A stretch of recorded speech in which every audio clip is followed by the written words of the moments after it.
कहा जाता है यदि हम हमारे पूर्वजों से विरासत में जो लेते हैं वो संस्कृति है और हम आने वाली पीढ़ी को जो देते हैं वो प्रकृति भी है। नमस्कार, मैं अनुपम गोयल, रास्ता चेतना न्यूज चैनल पर आपका हार्दिक स्वागत है। आज हमारे साथ एक ऐसे व्यक्तित्व उपस्थित है जो पर्यावरण संरक्षण को केवल एक अभियान नहीं बल्कि सामाजिक संस्कार मानते हैं। आप भारत विकास परिषद राजस्थान के क्षेत्रीय पर्यावरण संयोजक के रूप में सक्रिय भूमिका निभा रहे हैं तथा समाज में पर्यावरण चेतना के प्रसार के लिए निरंतर कार्यरत हैं।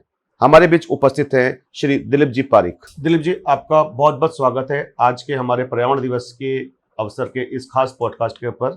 धन्यवाद अनुपम जी, धन्यवाद। दिलीप जी, विश्व पर्यावरण दिवस के अवसर पर आप आज पर्यावरण को की स्थिति क्या मानते हैं? देखिए, चारों तरफ बातें चलती है ग्लोबल वार्मिंग की। अब जब हम पृथ्वी की बात करें वो प्रदूषित हो रही है, जल की बात करें तो वो प्रदूषित हो रहा है, केमिकल्स जा रहे हैं, प्लास्टिक जा रहा है, सिंगल यूज़ प्लास्टिक समुद्र में मिल रहा है, मछलियाँ मर रही हैं और किसी न किसी रूप में माइक्रो प्लास्टिक हमारे शरीरों में पहुंच रहा है। हवा अशुद्ध हो रही है, पर्यावरण का उसके ऊपर असर है। अभी देखिए, दिल्ली में जो AQI है वो 570 पहुंचा और कमोवेश राजस्थान में भी जयपुर, जोधपुर, सीकर, इन सब जगह भी यही हाल है।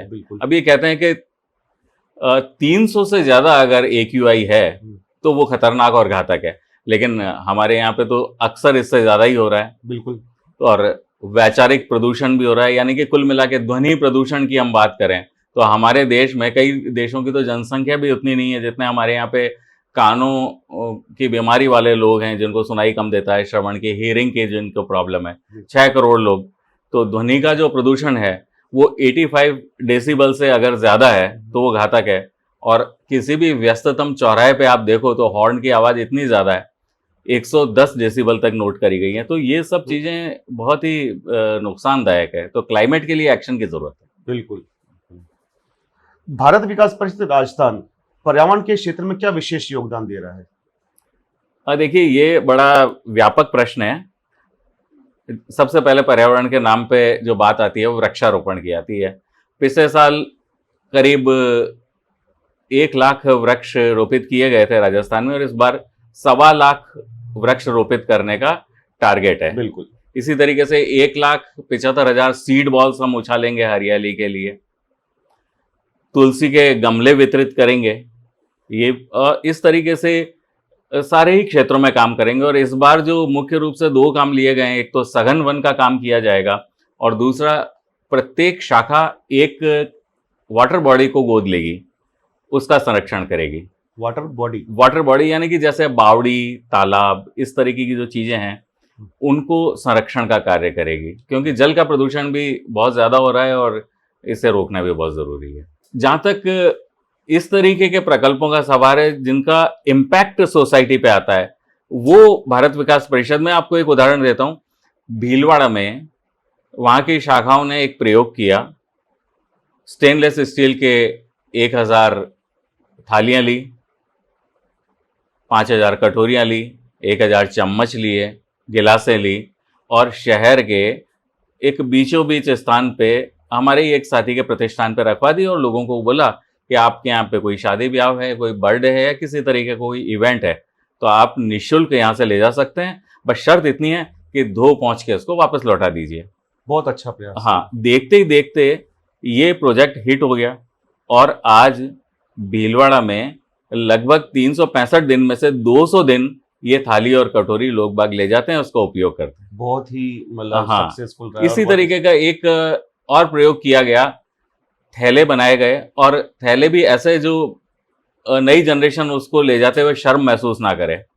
और उसमें पॉकेट्स हैं, 1-1, 2-2, 3-3, 4-4 पॉकेट्स हैं। एक में आप टमाटर रख लीजिए, एक में लौकी रख लीजिए, एक में आलू रख लीजिए, बीच में फ्रूट्स रख लीजिए, जूट के थैले, और वो वितरित किए गए। तो हजारों की तादाद में ये वितरित किए। ऐसे ही सूरतगढ़ के पास में एक थर्मल हमारी शाखा है, उनके वहाँ पे प्रॉब्लम थी कि वृक्षारोपण के लिए पौधे कहाँ से लेके आए, तो उन्होंने ये तय किया कि हम खुद ही नर्सरी लगा देते हैं।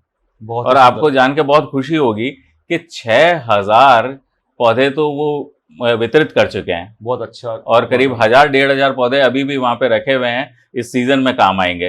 तो इस तरीके की जो इम्पैक्ट के प्रोग्राम है, ऐसे ही फतेहपुर शेखावटी का एक मैं आपको उदाहरण देना चाहूँगा। उस फतेहपुर शेखावटी में क्या किया उन्होंने, जो प्लास्टिक की बोतलें हैं, पानी की बोतलें आती हैं, वो यूज़ की नहीं होती, और पॉलीथीन की थैलियाँ जो कि बड़ी बेकार होती हैं सिंगल यूज़ वाली, तो उन्होंने 700-800 ग्राम थैलियाँ एक एक बॉटल में भरी, उसकी ब्रिक्स बनाई, और उसके बाद में गार्डन की दीवार उन्होंने इसकी पूरी बना दी। तो वेस्टेज का पूरा उपयोग किया है। हाँ, ये इस तरीके के जो प्रोजेक्ट हैं वो बहुत ही हमारे सार्थक रहे हैं। ये इम्पैक्टफुल प्रोग्राम है। बहुत ही सुंदर मतलब प्रोजेक्ट चल रहे हैं साथ के अंदर। सीड बॉल को लेकर भी काफी चर्चा चल रही है। गत वर्ष राजस्थान सरकार के वन मंत्री ने भी भारत विकास परिषद अजमेर शाखा को सम्मानित किया गया। ये सीड बॉल है क्या, और किस प्रकार इसको बनाते हैं, और कैसे इसका काम करती है? देखिए अनुपम जी, सीड बॉल एक इस तरीके की चीज है जो कि बहुत ही रोचक है। इसमें कुछ भी नहीं करना होता है, तालाब की चिकनी मिट्टी और उतनी ही मात्रा में कंपोस्ट खाद, इन दोनों को मिक्स कर लीजिए, आटे की तरह गूंथ लीजिए, और उसके बाद में उसमें इमली, खिरनी, सीताफल, जामुन, इस तरीके के बीज, उनमें 2-3 बीज डाल दीजिए, और उसमें लड्डू की तरह उसको बना लीजिए। वो बॉल तैयार हो गई।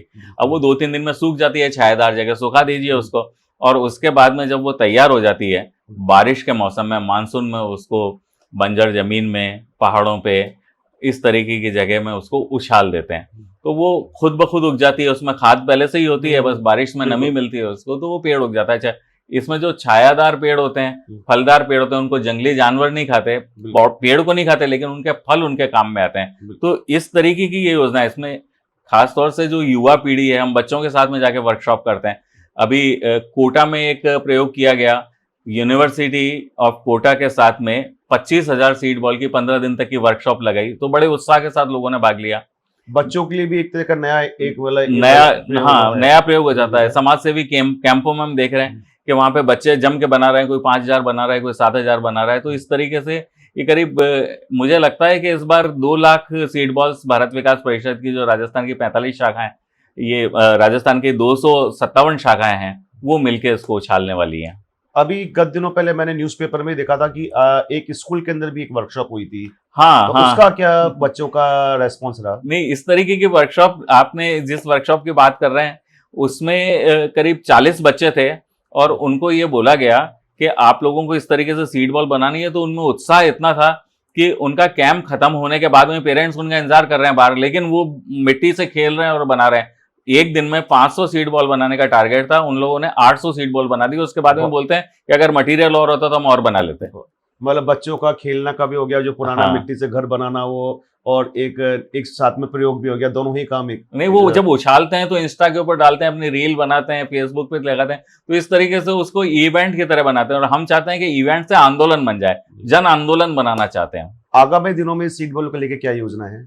बस हम लोग, अभी ये तैयारियां चल रही है, गर्मी के मौसम में, गर्मी की छुट्टियों में घरों में भी बनाएंगे, और हमारे स्तर के ऊपर भी बन रही है। तो राजस्थान में करीब 2.25 लाख सीड बॉल्स का हमारा ये टारगेट है, और ये पूरा हो जाएगा। पर्यावरण संरक्षण को लेकर, वेस्ट मैनेजमेंट के लेके क्या उपाय अपनाने चाहिए? देखिए, वेस्ट मैनेजमेंट में एक मोटी मोटी बात तो लगभग सभी को मालूम है, गीला कचरा अलग, सूखा कचरा अलग। अच्छा, वेस्ट मैनेजमेंट जैसे हॉस्पिटल्स का कचरा होता है, वो एक अलग तरीके से जाता है, डिस्पोज होता है। इंडस्ट्रियल कचरा अलग तरीके से होता है। लेकिन हम लोग, जो ज़्यादातर लोग घर के कचरे की जो बात करते हैं, उसमें बड़ा सिंपल है। अभी भारत विकास परिषद में ही कुछ शाखाओं में एक प्रयोग किया गया कि एक बड़ा सारा डस्टबिन तो नहीं कहना चाहिए उसको, कंपोजिंग यूनिट बनाई, और उसमें हमारे घर का जो गीला छिलके हैं, चाय की पत्तियां हैं, ये सब उसमें डालते गए, और उसमें हल्की सी बूरा बिछा दिया, तो वो खाद बन जाती है अपने आप। और जिन लोगों ने उसमें कचरा डाला एक सोसाइटी में, उन्हीं लोगों को वो खाद डिस्ट्रीब्यूट कर दी, उनके बगीचों में काम आ रही है, लोग बाग गिफ्ट दे रहे हैं। तो इस तरीके से ये एक मैनेजमेंट चल रहा है। दूसरा, सूखे कचरे का, और जितनी भी गाड़ियां, लोग बाग अभी भी अवेयरनेस की कमी है। एक पॉलीथीन की थैली में कचरा बांटा, इधर उधर नजर बचाई और कहीं पे भी फेंक दिया। लेकिन ये सब जो आदतें हैं हमारी, इन्हें सुधारने की जरूरत है। और खास तौर से जिसका ध्यान अभी युवा पीढ़ी ले रही है, और हम लोग भी इसमें एक बहुत बड़ी मुहिम चला रहे हैं, वो है ई वेस्ट मैनेजमेंट। यानी कि बहुत सारे जो हमारे फ्रिज हैं, वॉशिंग मशीन है, टेलीविजन है, मोबाइल हैं, उनके चार्जर हैं, लैपटॉप हैं, इस तरीके का जो वेस्ट है, वो 17 से 18 लाख टन वेस्ट होता है भारतवर्ष में, तो साल भर में। तो ये बहुत बड़ा एक फिगर है। तो अच्छा, ये जो जितनी भी चीजें हैं पर्यावरण के लिए बहुत ही ज्यादा नुकसानदेह है। कई बार इनको भी हम फेंक देते हैं इधर उधर, जबकि इनमें निकल होता है, लेड होता है, इवन सिल्वर होता है, गोल्ड होता है। तो इनका अगर हम सेग्रेशन करें और तो हमें उसकी कीमत भी मिल जाएगी हमारे सामान की, और उसका यूज भी हो जाएगा, रिसाइकिल हो जाता है। इसके लिए हर प्रदेश में, राजस्थान में भी बहुत सारे ऐसे हैं जो ग्रीन ग्रिड प्लेटफॉर्म के नाम से हैं, कंपनियां रजिस्टर्ड हैं। आप उनसे कांटेक्ट करिए, परिषद भी इसमें काम कर रही है, और वो उसको कलेक्ट करेंगी, उसको रिसाइकिल करेंगी और रिसोर्स रिकवरी करेंगे। इसको हम रोजगार के साथ में भी जोड़ सकते हैं, आत्मनिर्भरता के साथ में भी जोड़ सकते हैं। और उसकी ट्रैकिंग होती है कि आपने जो इंस्ट्रूमेंट दिया वो कहाँ पे है, उसमें कितना मटेरियल निकल रहा है और कैसे हो रहा है, और आपको उससे रिटर्न क्या मिल रहा है। लेकिन इसको लेके अभी जागरूकता की कमी है। जागरूकता की कमी है, बस ये जन चेतना अभियान, और फिर आप और हम जैसे लोग, आप अपने चैनल के माध्यम से और हम परिषद के माध्यम से काम कर रहे हैं। अभी जैसे सरकार ने ई वेस्टेज के और ये कचरा प्रबंधन को लेके भी कुछ नियम निकाले हैं कि कचरे के अंदर 4 तरह का, पहले 2 तरह का कचरे का डिस्ट्रीब्यूशन था, अब 4 तरह का कर दिया। तो इस 2 तरीके और 4 तरीके में क्या डिफरेंस? नहीं, देखिए 4 तरीके का पहले भी था, वो मैंने आपको बताया कि इंडस्ट्रियल कचरा अलग है। अब आप उसी में इंजेक्शन डाल देंगे, उसी में केमिकल डाल देंगे, और वो संक्रमण की बीमारी फैलाने वाला है, और उसका सेग्रेशन जहां पे हो रहा है तो वो मिक्स हो जाएगा। तो अगर रिसाइकिल हो रहा है तो दिक्कत आती है। तो इसलिए 4 तरीके के, जो लाल डब्बा है, पीला डब्बा है, हरा डब्बा है, नीला डब्बा है, तो इस तरीके से। और अभी सरकार ने इस पे पेनल्टी भी लगाई है अगर आप ऐसा नहीं करते। यदि आपको भारत विकास परिषद की जो पर्यावरण गतिविधियों में से एक गेम चेंजर गतिविधि के बारे में बताने के लिए, तो आप उसे कौन सी गतिविधि बताएंगे? देखिए, सघन वन, ये हमारा इस बार टास्क है, और हम इस गतिविधि को बहुत तेजी से लेके जा रहे हैं। पारंपरिक वन जब हम लगाते हैं, वृक्षारोपण करते हैं, तो सामान्यतः 10 से 15 फीट की दूरी पर पेड़ लगाते हैं। लेकिन ये जापानी तकनीक है, मियावाकी पद्धति इसको बोलते हैं। इसमें 1 से 1.5 फीट से लेकर 2 फीट तक की दूरी में पेड़ लगाए जाते हैं, करबद्ध तरीके से लगाए जाते हैं। लाइनिंग में होता है, उसके बीच में पाइप होता है जिससे ड्रिपिंग सिस्टम से उसकी सिंचाई होती है। अच्छा, इसमें मेंटेनेंस की ज्यादा जरूरत नहीं है, ट्री गार्ड लगाने की जरूरत नहीं है। एक तरफ अगर दीवार है, 40 बाई 60 का एक प्लॉट है, तो 3 तरफ उसमें फेंसिंग कर दी, और इतने से छोटे से प्लॉट में, 40 बाई 60 फीट के प्लॉट में आप 400 से 500, 800 तक पेड़ लगा सकते हैं, और घने हो जाते हैं। अच्छा, इसमें मजेदार बात यह है कि वो पेड़ जो सामान्यतया एक साल में 5 फीट की ऊंचाई लेते हैं, वो मियावाकी से लगाते हैं तो 15 फीट तक हो जाते हैं। अभी ब्यावर में इसका प्रयोग किया गया, 3 सघन वन लगाए, एक जेल में लगाया, एक इंडस्ट्री में लगाया, एक हॉस्पिटल में लगाया। तो और वो सब के सब लहला रहे हैं। सेजन के पेड़ तो 15-15 फीट के हो गए। तो मेंटेनेंस, लो मेंटेनेंस है। एक टंकी से कनेक्शन लिया, आधे घंटे तक कोई भी आया, उसने नल खोला, सारे के सारे पेड़ों में पानी, और उनके ऊपर जो पत्ते गिरते हैं वो सब उसकी खाद बन जाती है। इसमें पद्धति जो है इसकी बड़ी सिंपल है। इसमें कॉकपिट लिया, उसमें पहले तो उसकी निराई जिसको आप कहते हैं, जेसीबी से खुदाई कर ली 5 फीट की, उसके बाद में उसमें कंपोस्ट खाद मिला दी, और वो तैयार हो गया धरातल। उसके ऊपर लिंचिंग कहते हैं इसको, एक परत चढ़ा देते हैं ताकि वो नमी बाहर रहे। और कॉकपिट होती है, नारियल के बुरादों से बनती है, उसमें पौधे लगाए जाते हैं। कहते हैं कि जब उसमें पौधे ग्रो होते हैं तो जड़ें आपस में बात करती है, और पेड़ भी सकारात्मक ऊर्जा के साथ में बढ़ते हैं। तो ये हम कार्य कर रहे हैं। लेकिन जो लोग अक्सर जो पेड़ लगाते हैं तो वो बोलते हैं कि पेड़ों के बीच में जो पूरा, जैसे बात कही, 5 से 10 फीट का डिफरेंस रहना चाहिए, क्योंकि ऊपर जाके पेड़ों को फैलने का मौका चाहिए, छाया चाहिए। तो ये कंसेप्ट तो उससे बिल्कुल विपरीत ही कहला जाएगा। हाँ, ये विपरीत तो नहीं, लेकिन हाँ एक अलग जरूर बोल सकते हैं इसमें। देखिए, इसमें एक तरीके के पेड़ नहीं लगाते, अलग अलग तरीके के पेड़ होते हैं, फलदार, छायादार, और ये पेड़ अपने आप अपनी जगह बना लेते हैं। इनको मालूम रहता है कि पास वाला पेड़ कितना ग्रो कर रहा है, तो अपनी अलग तरीके से जगह। इसका एक फायदा भी है, पेड़ ग्रो तो मैंने आपको बताया कि 10 गुना ज्यादा तेजी से हो रहे हैं। इसी तरीके से इतना सघन हो जाता है कि वहां का टेम्परेचर 5 से 10 डिग्री 1-2 साल में ही कम हो जाता है, सराउंडिंग एरिया का। तो ये एक बड़ा फायदा है। तो इस टाइप के जो सघन वन है, जो सोसाइटी, हॉस्पिटल और जो कॉलोनी के गार्डन है, वहां पे ज्यादा सक्सेस हो सकते हैं। हाँ, ये शहरी क्षेत्र में जहाँ पे जमीन की बहुत कमी है। और क्या होता है कि 10 पेड़ लगाने में जितना खर्चा आ रहा है, अगर उतने ही खर्चे में 100 से 200 पेड़ लग रहे हैं, तो फिर क्यों नहीं इसको लगाया जाए। बिल्कुल, हरियाली भी रहेगी, ऑक्सीजन भी मिलेगी हाँ और लोगों को फायदा भी मिलेगा। जी, तो इसके अंदर ये केवल फलदार और जो छायादार दोनों मिक्स लगा दोनों पेड़ मिक्स लगाते हैं। अभी किशनगढ़ में पर्यावरण दिवस के अवसर पे ही एक कार्यक्रम लिया गया है। उन्होंने तो एक अलग तरीके की योजना बनाई है, नए नए आइडियाज इंप्लीमेंट होते हैं कि वो सघन तो लगा रहे हैं, लेकिन बीच में उन्होंने 10 बाई 10 की एक जगह खाली रखी है ताकि वहां पे एक कुटिया के जैसा माहौल हो जाए, ध्यान साधना की जा सके, लोग आके बैठे और एक लोग बैठे, शांति का अनुभव करें। हाँ। ये बहुत सुंदर प्रयास है, वास्तव में जी। गेम चेंजर प्रोजेक्ट होगा ये भारत विकास परिषद का। आम आदमी, बच्चे, गृहिणी, ये सब पर्यावरण संरक्षण में किस प्रकार अपना योगदान दे सकते हैं? ये कोई ज़रूरी नहीं है कि आप बड़े बड़े अभियान चलाएं, ज़रूरी नहीं है कि आप पर्यावरण की बहुत बड़ी लड़ाई लड़ें। अगर आप स्टूडेंट हैं, पढ़ाई कर रहे हैं, कम से कम एक पेड़ एक व्यक्ति तो लगा ही सकता है और उसकी देख रेख कर सकता है। ये बड़ी सामान्य है, हम हमारी बॉडी की भी देख रेख करते हैं। एक पेड़ की रखें, वो हमें ऑक्सीजन दे रहा है, हमारी रक्षा कर रहा है, तो हम भी उसकी रक्षा कर लें। दूसरा, बहुत छोटे छोटे से उपाय हैं। पानी वेस्टेज, नल चल रहा है, पेस्ट कर रहे हैं, सोच रहे हैं कि अभी पेस्ट हो जाएगा उसके बाद में ही नल को बंद कर लेंगे, तो जहमत उठा लीजिए, नल को बंद कर लीजिए।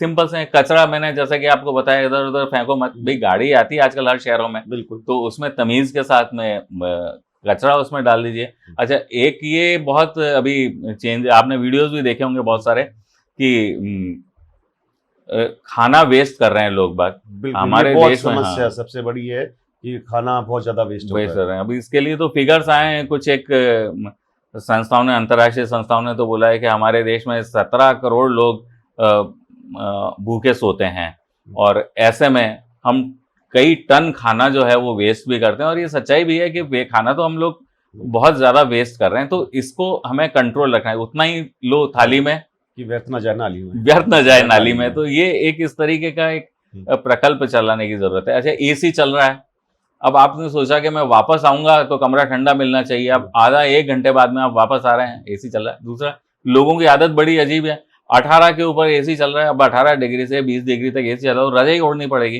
क्या जरूरत है इसकी? अगर पहली बात तो एसी का आप कम से कम उपयोग करें, और अगर कर भी रहे हैं तो 26 से 28 डिग्री तक रख लीजिए भाई उसको, तो उससे ऊर्जा भी बचेगी। अच्छा, जल का संरक्षण बहुत जरूरी है, एक एक बूंद कीमती है, तो उसकी अभी जितना पानी पीना है, इसमें आप देखिए सामान्यतः एक गिलास पानी पी रहा है, उसको आधे गिलास की जरूरत है, आधा गिलास जूठा छोड़ दिया, तो भाई आधा गिलास ही ले लो अगर आपको इतनी जरूरत है तो। 2 बार करके ले लीजिए। हाँ, ये इतनी जो छोटी छोटी सी बातें हैं। हाथ धोते वक्त भी कई बार साबुन लगा रहे हैं, उतनी देर नल चल रहा है, नहाते टाइम में शावर चल रहा है और आप 15-15 मिनट नहा रहे हैं, भाई एक छोटी सी बाल्टी से आधी बाल्टी से 4-5 लीटर से आप इजीली नहा सकते हो, तो उसके लिए क्या जरूरत है 40-50 लीटर का पानी? मतलब कुल मिला के लोगों को अपनी दिनचर्या के अंदर बदलाव लाने की आवश्यकता है। हाँ, कुल कि अगर आम आदमी, बच्चे अपनी सामान्य दिनचर्या के अंदर परिवर्तन लेके आए तो हम काफी हद तक पर्यावरण संरक्षण का कार्य कर सकते हैं। ये आदत बनती है, आदत ही संस्कार बनता है। और ये छोटी छोटी बातें हैं जो कि लोग अक्सर मिस कर जाते हैं। हाँ, तो ये आम जन की अवेयरनेस की जरूरत है इस चीज के अंदर। दिलीप जी, अब मैं हमारे शो का सबसे interesting part rapid fire round आपके साथ में करना चाहूंगा। कहीं खतरनाक क्वेश्चन तो नहीं पूछने वाले आप? नहीं, बहुत ही सिंपल क्वेश्चन रहेंगे और जिनका जवाब आपको एक वर्ड के अंदर, शॉर्ट के अंदर देना होगा। मैं कोशिश करता हूँ। चलिए, देखिए, मैं इसीलिए डर रहा था आपके स्टूडियो में आने से। नहीं, सबसे पहले मैं चाहेंगे, पहला क्वेश्चन रहेगा मेरा, पौधे लगाना या पौधे उपहार देना? मैं आपका प्रश्न समझा नहीं। नहीं, आप लोगों को पौधे लगाने के लिए प्रेरित करेंगे, पौधे देना पसंद करेंगे? दोनों के लिए। आपके अनुसार सबसे बड़ी पर्यावरण समस्या? वैचारिक प्रदूषण। एक आदत जो हर व्यक्ति को आज छोड़ देनी चाहिए? थैली छोड़ो, थैला पकड़ो। एक आदत जो हर व्यक्ति को आज अपनानी चाहिए? सांसें हो रही हैं कम, आओ पेड़ लगाएं हम। एक पेड़ लगाने का मौका मिले तो आप कौन सा पेड़ लगाएंगे? पीपल एक लगाइए, बरगद रोपे 5, घर घर नीम लगाइए, यही पुरातन साच। एक पर्यावरण योद्धा का नाम जिसे आप कभी नहीं भूलते?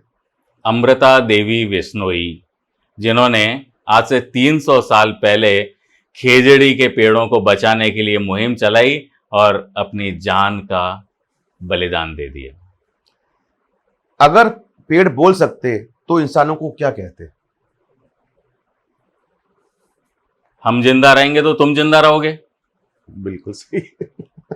अच्छा, लास्ट मेरा क्वेश्चन रहेगा, अगर पृथ्वी आपको व्हाट्सएप पर मैसेज भेजेगी तो क्या लिखेगी? वो लिखेगी कि हे मानव, तुम यजुर्वेद के उस मंत्र को भूल गए। ओम द्यो शांतिरंतरिक्षम शांति पृथ्वी शांतिरापः शांतिरोषधयः शांति वनस्पतयः शांतिर्विश्वे देवाः शांतिर्ब्रह्म शांतिः सर्वं शांतिः शांतिरेव शांतिः सामा शांतिरेधि। बहुत सुंदर दिलीप जी, आपके साथ बात करके आज बहुत अच्छा लगा, और पर्यावरण के ऊपर जो आपने हमारे व्यूअर्स को और हमारे को जो बातें साझा करी है, निश्चित ही सबको उसका बहुत लाभ मिलेगा और सब उसको अपने दैनिक जीवन के अंदर अपनाने का प्रयास करेंगे। आपका बहुत बहुत धन्यवाद, आपका कीमती समय में देने के लिए एक बार पुनः आपका बहुत बहुत धन्यवाद। धन्यवाद दिलीप जी, अब अंत के अंदर आप ऐसा कोई संदेश जो हमारे व्यूअर्स को देना चाहेंगे? देखिए, मैं सिर्फ इतना कहूंगा, अक्सर लोग एक ही बात करते हैं कि भाई ये तो सभी जगह हो रहा है, अब इसको कौन रोके, सब बुराइयां करते रहते हैं। अरे हम अगर एक पेड़ लगा देंगे तो क्या हो जाएगा, हमारे बिजली का बटन बंद करने से, चार्जर का बटन बंद करने से क्या हो जाएगा, पूरे कुएं में ही भांग मिली हुई है। मैं तो सिर्फ इतना सा कहूंगा आपके दर्शकों को और सभी युवाओं को, सभी गृहिणियों को, सभी लोगों को, कि भले ही गुलिस्तान न कर सके सारे जहां को हम, भले ही गुलिस्तान न कर सकें सारे जहां को हम, कुछ खार तो कम कर दें जहां से गुजरे हम। जब प्रकृति मुस्कुराती है तो सभ्यता विकसित होती है, और जब प्रकृति क्रोधित होती है तो महाशक्तियां भी ऐसा ही हो जाती है।